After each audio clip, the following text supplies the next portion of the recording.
A new session commences, and in it we're going to take a deeper look into variables. And we're going to start off with talking about what is the best way to define variables. And that's exactly what we're going to do in this lecture. So let's jump right into it. You are probably a developer for a while already, but there's some things that are so critical that even that they're simple, we have to go over them just to make sure that you're not making those mistakes. So let's jump right into it. I went ahead and for our good sample, I didn't change anything in it, but if we go into the bad samples, what I did is I got rid of all var definitions.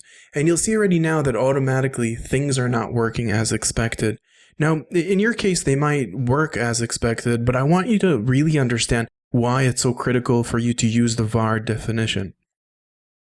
The var definition, as we can see in the bad section, we're using it here in our clock, some of our clocks, but literally what it is, if we create a var in the global scope, it really doesn't matter. If I create here a variable called name and I just set the value to be name, it's basically the same thing as if I set var equal name, because we're inside the global scope right now.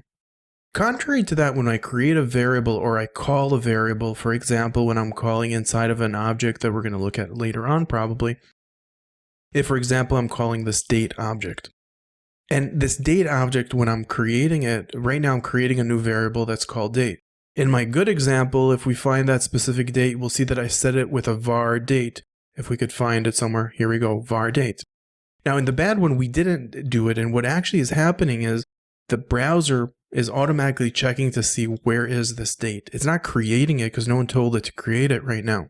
So what's happening, it's going up the chain until it reaches the global scope. And if it didn't find anything, then it creates it in the global scope. Now you might think, okay, what's the problem with that? The big problem with that is that we're actually creating 3 different clocks, and each one of them needs a different date. They can't work off of the same date object beyond a few other variables that I change, which are making them break. So besides the fact that by using the date, we're making sure that it's in that specific local scope and it's specifically building for that local scope, that's one thing. So we're avoiding issues of complexities in our code that are just not needed.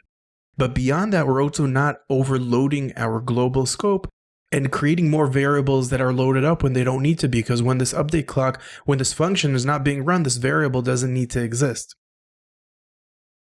So that's really the big change, the big difference, the big importance, and it is a performance related issue.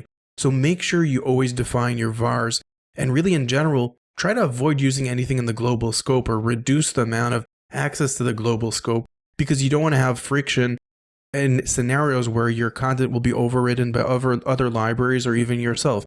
So the more you're working with local scope issues, the more you're creating variables inside of specific items. So if you're creating a var, you're creating that item inside of that specific area, you're making sure that it has that local scope and not beyond that, and you're also improving performance of your application.